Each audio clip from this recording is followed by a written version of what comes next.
사랑하는 성도 여러분, 6월 26일 수요일 아침입니다. 하나님의 은혜와 평강이 함께하기를 축복합니다. 좋아요, 구독 꼭 눌러주세요. 우리 천만 성도 큐티하는 그날까지 함께 달려가도록 하겠습니다. 오늘 우리에게 주신 하나님의 말씀은 열왕기하 4장 8절에서 17절까지의 말씀인데요. 우리 8절의 말씀 같이 읽도록 하겠습니다. 하루는 엘리사가 수넴에 이르렀더니 거기에 한 귀한 여인이 그를 강권하여 음식을 먹게 하였으므로 엘리사가 그곳을 지날 때마다 음식을 먹으러 거리로 들어갔더라. 아멘. 엘리사는 그의 제자들과 함께 더불어서 이곳저곳 순회 전도 또 순회 교육을 위해서 이곳저곳을 많이 다녔습니다. 엘리사가 특별히 이제 엘리야의 뒤를 이어서 순회 전도를 할 때에 바로 이 수넴이라는 곳을 들리게 되었죠. 수넴이라는 곳에 들리게 되었을 때에 항상 이곳에 들릴 때마다 한 여인이 여기 보니까 귀한 여인, 기부인이죠. 네, 어느 정도 재력이 있는 여인이 엘리사에 대하여서 관건하여서 먹고 갈 것을 종용합니다.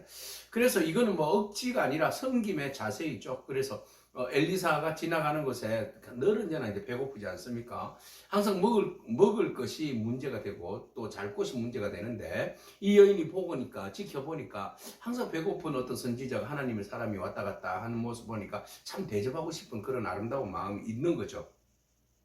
그래서 하나님의 사람, 주의 사역을 하는 사람에게 뭔가 이렇게 정성스럽게 섬기고자 하는 마음이 있어서 그에게 강권하여서 저희 집에서 좀 드시고 가시라고 강권하였고, 앞으로도 계속 이 길을 지나갈 때에 저희 집에 꼭 들리셔서 부담 가지지 마시고 식사 한 그릇 따뜻하게 하시고 가시라고 이렇게 이야기합니다.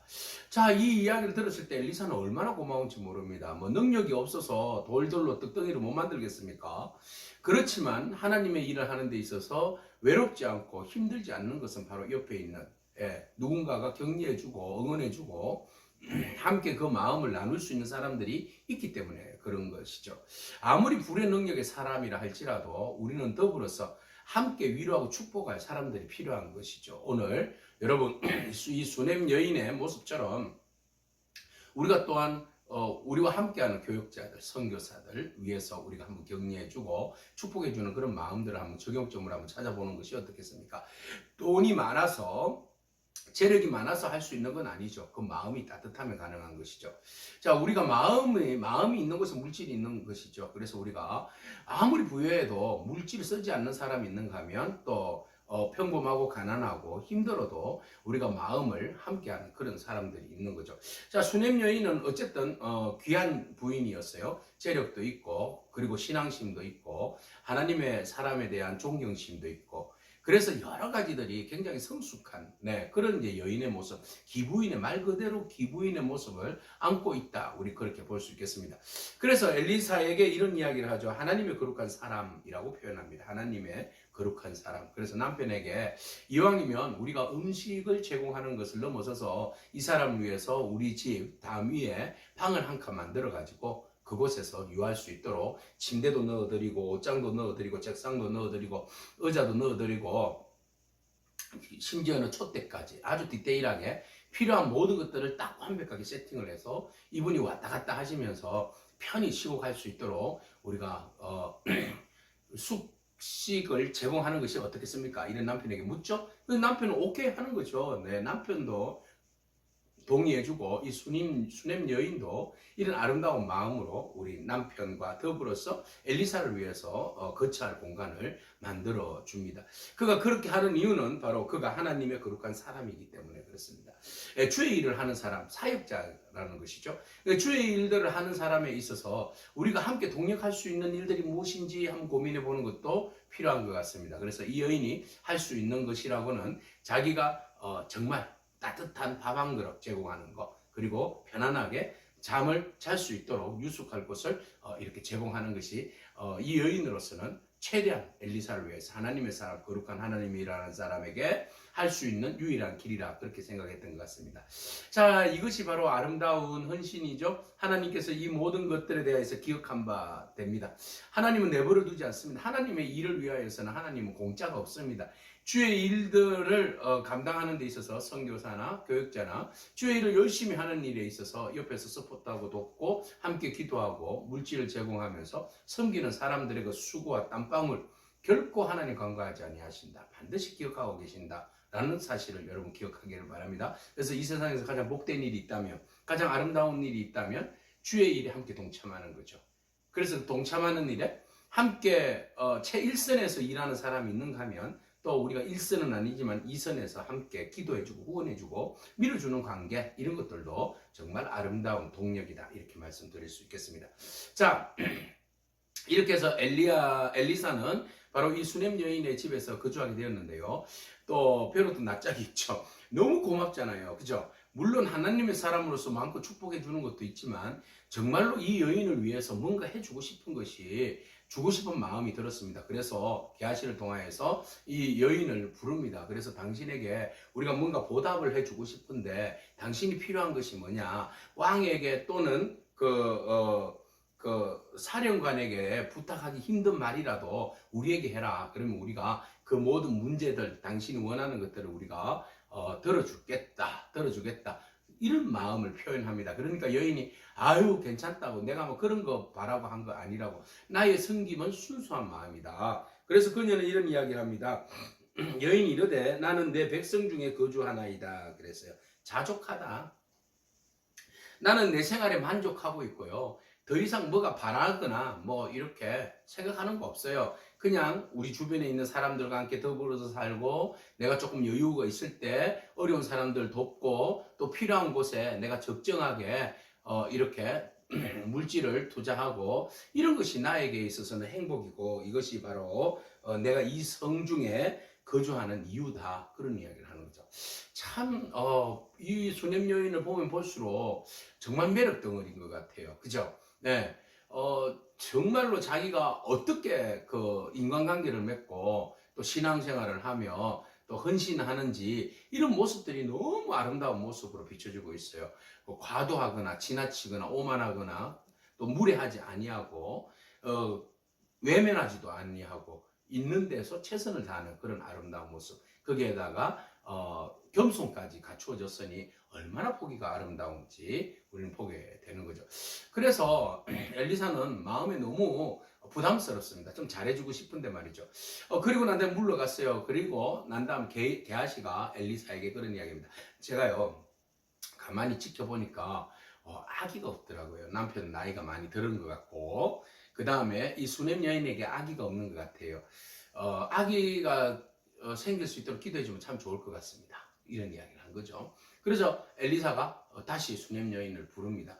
그리고 난 다음에 진심으로 이런 이야기를 하죠. 엘리사가 이르되 한 해가 지나서 이때쯤에 네가 아들을 낳을 것이다 그랬어요. 그러니까 여인이 아니로소이다. 무슨 말씀을 그렇게 하세요? 당신이 지금 계집종을 속이지 마옵소서, 이런 이야기를 합니다. 속이지 마옵소서, 이 말은 뭐예요? 헛된 소망을 갖게 하지 말라는 거죠. 뭐 이미 나는 그에 대한, 자녀에 대한 간절한 소망은 이미 없어졌습니다. 없습니다. 그냥 저는 자족하면서 지금 형편과 상황에서 만족하면서 살아가는데, 아이고 뭐 아이에 대해서 이미 나는 이제 정리한 지가 오래됐는데 뭘 또 이렇게 저에게 아이고 지금 넘사스럽게 애를 어떻게 넣습니까? 사라와 똑같은 표현이죠. 사라도 웃었다 그랬잖아요. 아이고 내가 무슨 이 나이에 주책바가지지 무슨 아이를 놓는단 말이야 그랬어요. 근데 보세요. 바로 여인이 과연 잉태하여서 한 해가 지나서 이때쯤 엘리사가 여인에게 말한 대로 아들을 낳았다 그랬어요. 응답이 온 겁니다. 하나님 역사하신 것이죠. 자, 하나님은 우리의 생각과 이성을 뛰어넘으시는 분이십니다. 하나님은 우리의 모든 것들을 뛰어넘으시고, 또 그 여인이 주의 사람들에게 행한 일들에 대해서 하나님 기억한 바 되었고, 그것에 대한 하나님의 축복과 보상이 있었던 것을 우리는 오늘 본 말씀을 통해서 보게 됩니다. 이 여인에게 있어서 우리는 참 많은 부분, 섬기기를 힘쓰고 겸손하고, 그리고 무슨 대가를 바라고 섬기는 것이 아니라 오늘 현실에 있어서 필요한 것들에 대해서 최선을 다하여서 섬길 수 있는 그런 아름다운 마음들, 네, 이 마음을 가지고 있는 사람입니다. 그렇지만 엘리사는 또 그 여인이 필요한 것들이 무엇인지 살펴보았을 때에 아이가 없음을 보고 진정으로 축복해 줌으로써 그 아이가, 그 여인이 아이를 낳는 그런 은혜를 입게 되었는데, 그 모든 것은 누구를 통하여서? 하나님의 역사를 통하여서 이루은 것이죠. 그래서 하나님은 모든 것들을 지켜보시고 합력하여서 선을 이루게 하시고 우리에게 가장 필요한 것들을 채워주시는데, 이 여인이 모든 것 다 가지고 부족한 게 없고 현실에 있어서 만족함을 느끼며 살아간다고 하지만, 사실 이 여인에게 있어서 가장 슬프고 아프고 아린 부분은 바로 이 부분이죠. 아이가 없는 것.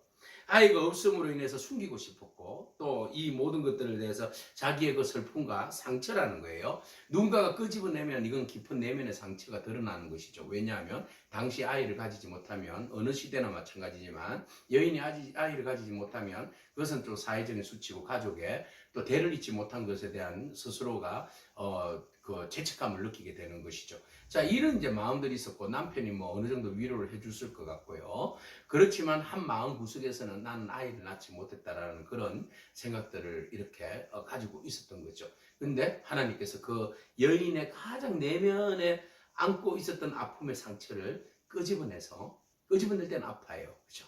그렇지만 하나님이 또 그것을 어루만져 주시고 치료해 주시고 그의 간절한 소망을 하나님께서 응답해 주신 것이죠. 하나님 오늘 우리의 내면 속에 있는 깊은 마음의 상처와 모든 것들을 하나님 끄집어내셔서 또 치료해 주시고 회복해 주신 줄로 믿습니다. 만족하다고 다 좋다고 숨기면 되는 것 같지만, 사실 근원적인 문제는 하나님 만져주셔야지 회복되는 것이죠. 이 수냄 여인 겉으로 보기에는 너무나 헌신적이고 충성하고 모든 일들에 대해서 완벽한 여인 같지만, 그러나 하나님 보시기에는 부족한 부분이 있었고, 그 불쌍히 여기시는 그 마음의 상처를 치료하시는 하나님의 은혜가 있었음을 우리가 보게 되는데요. 오늘 여러분 어떤 상처이든지 간에 여러분 내면에 있는 깊은 내면 속에 있는 모든 아픔의 상처를 주님께서 끄집어내시고 치료하여 주실 줄로 믿습니다. 그 주님 바라보면서 또한 함께 동력하는 일에 수냄 여인이 최선을 다했던 것처럼 우리도 함께 더불어서 동력할 때 하나님께서 여러분들의 선한 행동들을 기억하시고 또 하나님께서 여러분들의 삶에 축복해 주실 줄로 믿습니다. 그 주님 바라보면서 여러분 믿음으로 승리하는 저와 여러분이기를 축복합니다. 아멘. 기도하겠습니다. 주님 감사합니다. 세심한 배려한 대로 하나님의 사람들이 참 편안한 안식과 쉼을, 충전을 누릴 수 있는 그런 은혜를 제공하였음을 바라봅니다. 하나님, 우리의 수고와 노력이 결코 헛되지 않기를 원하고, 또 서로가 합력하여서 하나님의 일에 동참할 수 있는 그런 아름다운 마음들이 우리 공동체 안에 가득하기를 원합니다. 수냄 여인의 아픈 상처를 주님 어루만져 주시고 치료하여 주시고 회복하셨던 것처럼 우리 공동체의 아픔을 끄집어내기 힘들어하는 숨겨져 있는 아픔들을 주님께서 어루만져 주시고 회복하여 주시옵소서. 예수님의 귀하신 이름으로 기도합니다. 아멘. 오늘도 믿음으로 승리하길 축복합니다. 아멘.